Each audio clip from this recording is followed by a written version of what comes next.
2008. YouTube was but a babe in arms. It choked on films bigger than 100 megabytes. In those days, we watched in 320p, 4:3, sometimes for something special, 16:9 at indulgently high bandwidth, 480p. Downloading anything of merit or length on a home connection often required leaving the computer on for hours. As a result, videogramma was an entirely different kettle of fish. It's a 2,000-mile journey. This is my revenge attack.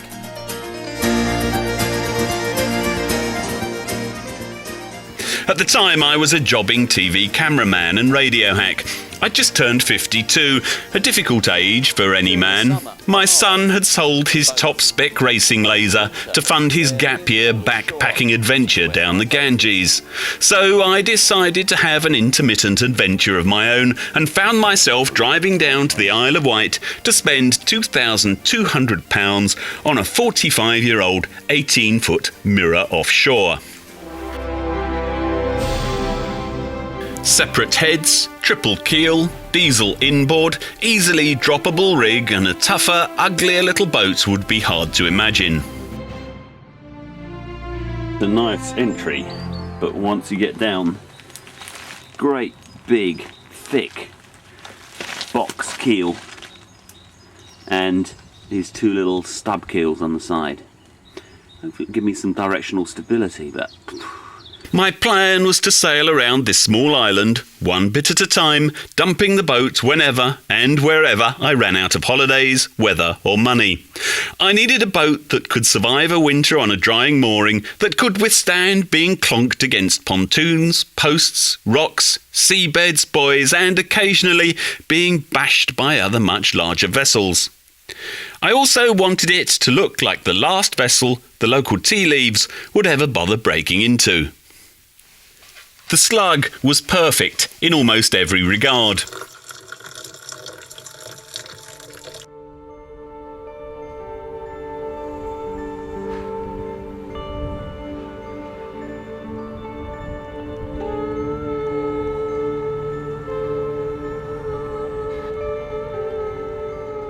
I sailed the socks off her, making films all the way. All I can see ahead of me is just a line of breakers. But I hope that somewhere through there's a gap where the channel goes, where they won't be breaking. But it looks really, really frightening, I have to say. Around North Foreland, up the Medway, the Thames, every estuary in East Anglia, all over the Broads, the sand harbours of Norfolk, every nook and cranny of the Wash, following the Nene up to Peterborough and round the back end of Skegness and Gibraltar Point.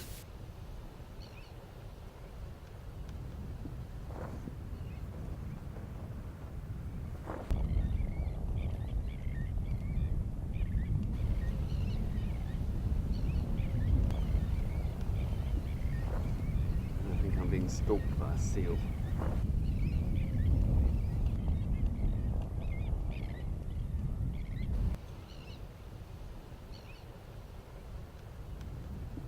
It's been hot enough in one tide to make the mud crack.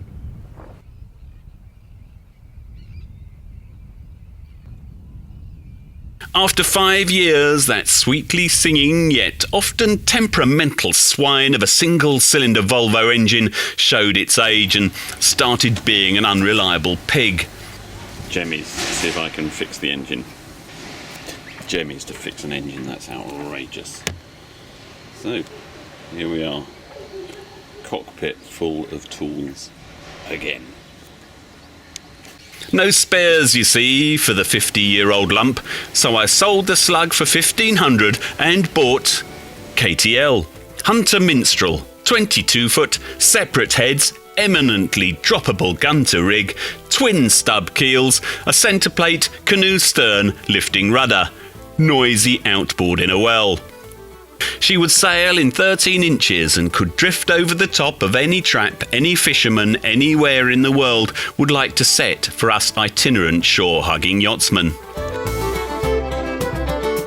I sailed her from Wells next the sea up the east coast, to the Humber, an estuary where down at its mouth the channel marks are shaped like tugboats and the tides run at 8 knots.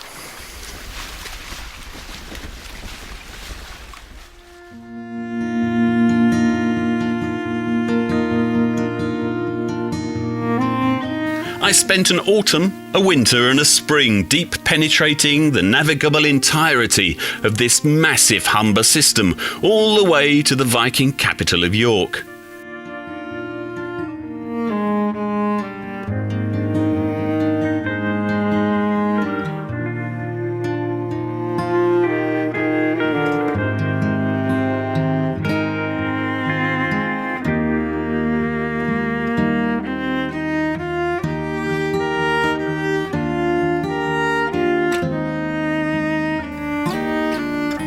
Drifting more than sailing, but still. At least this gives me the power to put the boat in the right bit of the river. There's not much wind at all, just enough to keep the bow pointing in the right direction. Disappears every now and again. After that came the industrial reaches of the Tyne, the Tees and the Wear. Then the natural glories of the Farns and the spiritual excesses of Lindisfarne, and into the first of the East Coast megafirths. The mighty Forth, so important in the formation of Britain that her blood-soaked banks are littered with the site of more significant land battles than any other stretch of water in the UK.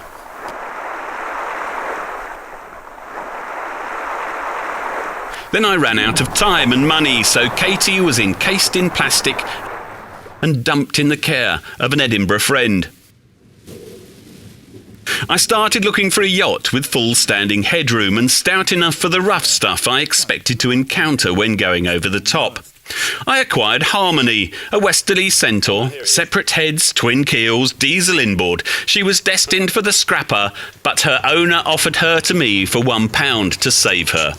She was a bit of a mess, but with a heart of gold. Gordon's meticulously marked charts, which he left on board, revealed that he had solo sailed her all over the western approaches before he contracted diabetes and lost his sense of balance. She was worth much more than £1, so I told Gordon that I would spend the remains of the winter getting her seaworthy and then sail her around the top of Scotland. I promised I would sell her at the end of the year and give Gordon half of whatever she fetched.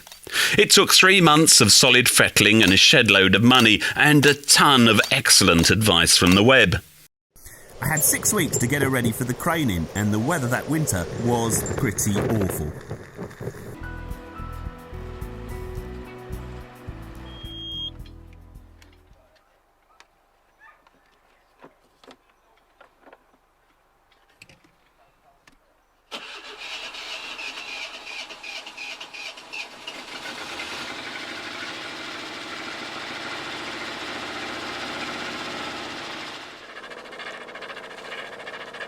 I then spent a month sailing her hard on the Solent, poking into every creek and river while seeing if anything wanted to break. She is creaming along, isn't she?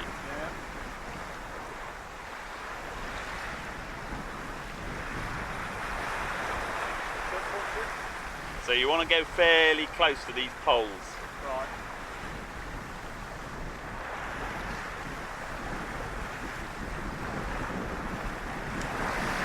The pucker reaches of the Medina and Cowes, Monty's money-grabbing Bewley fiefdom, as well as the more innocent creeks and inlets. Most of all, though, I came to love Chichester Harbour,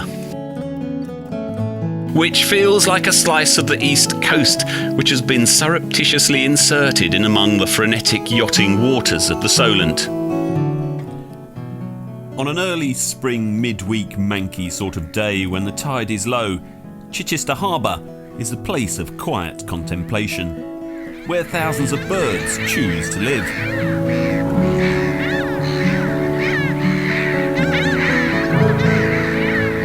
The only other people about are sailing-obsessed yet still fit old blokes at ease with their yachts. Like them, I like low tide, and I also like mud. Mud is the goodness of life distilled, teeming with nutrients, which make food for mollusks and invertebrates, who are the food for the birds whose aerial expertise is the glory of nature.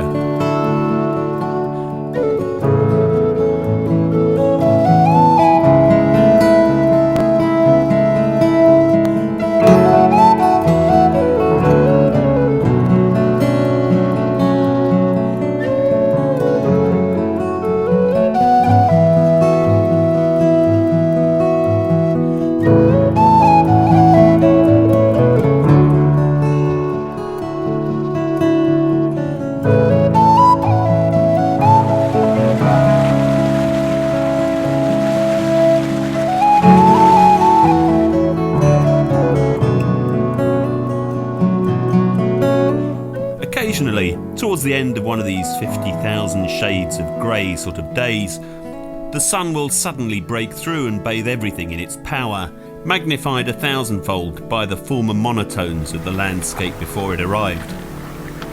However, joined by best friend John and webmate Roger, we did some hard sailing from Chichester to Edinburgh. No, we're not going to do that. 500 miles in 5 days. Not bad for a 4-knot shipbox.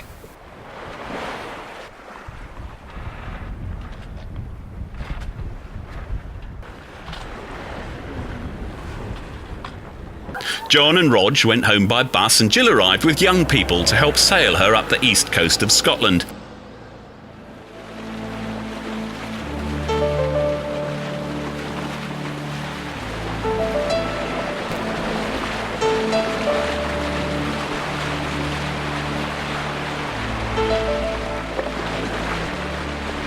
The wind had swung around to the south and brought warmth and sunshine with it. A sunny midsummer Scottish day is a lovely long thing to experience, especially with a force 2 or 3 filling the spinnaker. What is?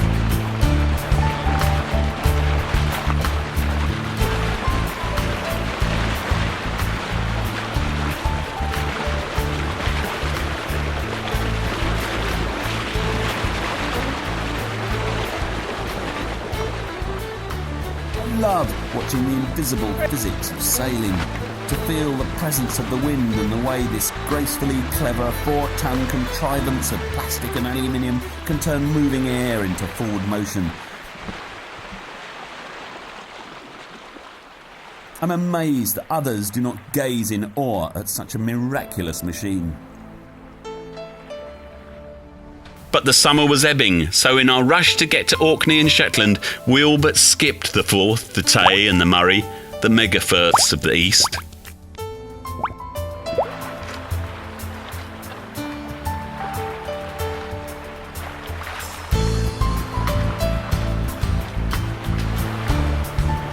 We spent an astonishing month in Orkney. The multifaceted weirdness of Scapa Flow, the Nissen Hut Chapel, of course, and riding the Rosts that snake between islands.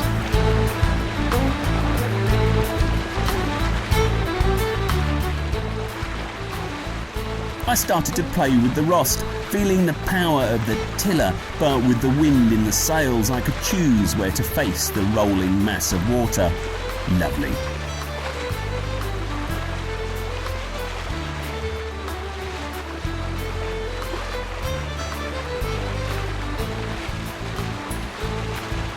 Then waiting on Westray until the weather let up enough for us to jump north to Shetland. We got back to Westray and plugged ourselves into the power cables and watched through the windows as the Orkney weather started to take a serious turn for the worse. We were holed up in Pierrot for 4 days. It gave us loads of time to read books though. Up the jagged yet sheltered east coast of the lanky archipelago, to the moneyed island of Westray, up through Yell Sound and back down to the mainland, with the first of the ever-threatening autumn blows coming at us.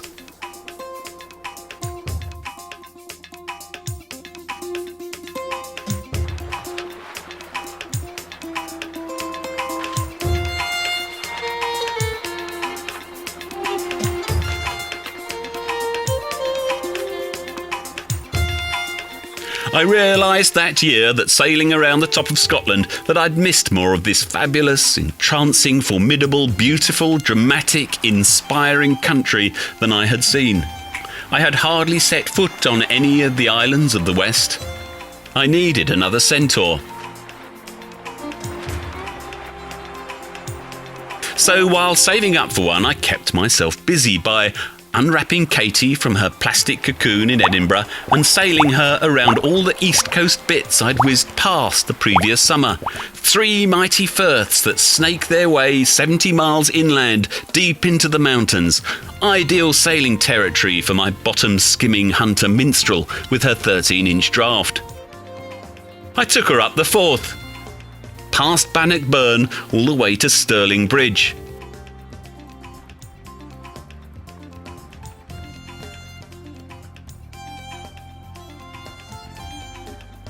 Along the mighty Tay with its terrible poetic tales. When the train left Edinburgh, the passengers' hearts were light and felt no sorrow, but Boreas blew a terrific gale, which made their hearts for to quail, and many of the passengers with fear did say, I hope to God this will send us safe across the bridge of the Tay.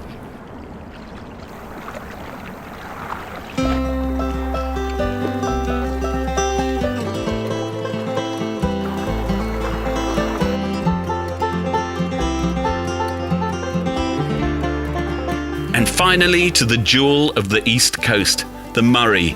Crystal clear waters, rocky cliffs, dolphins, perfect empty beaches, astonishing sand harbours, and finally up the Bewley till I hit the shingle banks where salmon spawn.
What a wonderful summer!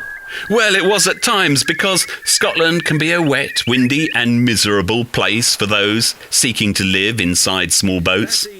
3 days of perpetual rain with no more than full crouching headroom can test the patience of a saint.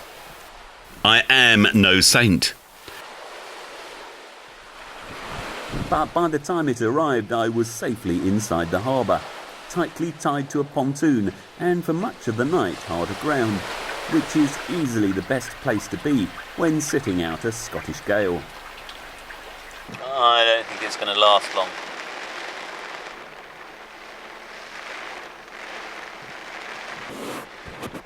I began to realise that if I was to survive Scotland with my back intact, then I would require a cabin with full standing headroom so that I could at least stand up while waiting for the rain to stop. It's blowing up nasty. Really nasty.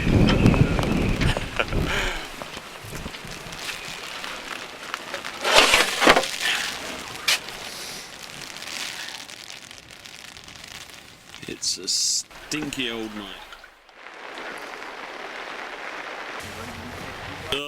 So at the end of the year, I borrowed David's car and trailered Katie home, where she was parked safely in the garden. The girl done good. Then I set about the high-mileage business of buying a replacement Centaur for my second assault on the damper and tougher parts of Scotland.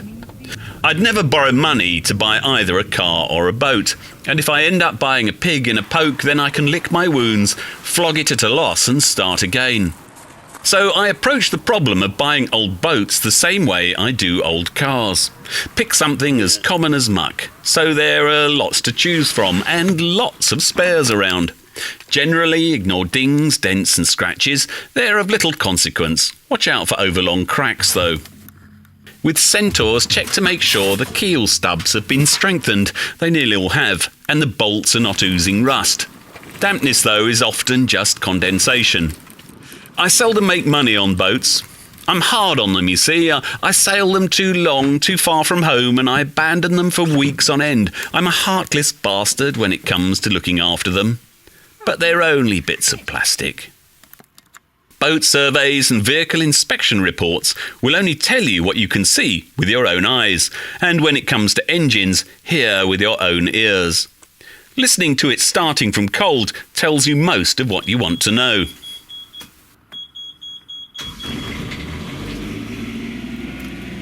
I'll pass on this one though, thanks. This time I had 6k to spend. Centaurs range from 2k for one with a basket case engine to 5 times that for ones with a wonderful cabin, good sails, excellent electronics and an almost new engine. They have brilliant accommodation for 26 foot, take the ground, are able to cope with almost anything the UK climate can throw at them and can be as cheap as chips. And they sail a lot better than most people think. I looked at some real lemons and some not bad ones. 6 of them as I recall, some with truly terrible engines. Have you looked at my blog at all? Then I saw an advert for Lily M. She was on a mooring down in Falmouth Harbour.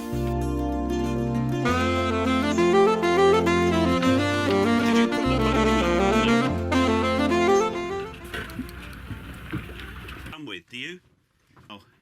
Odd decor, but a brand new Beta 3-cylinder indirect cooled diesel. Wow. Well, look at that, man. As soon as I saw it, I knew this was the boat for me. She was priced at 7k and had been on the market all summer. Autumn was coming, winter storage bills were looming. In the end, I got her for 5,500, no survey required. And that is how I came to spend a winter afloat in Lily M down in the deepest West Country.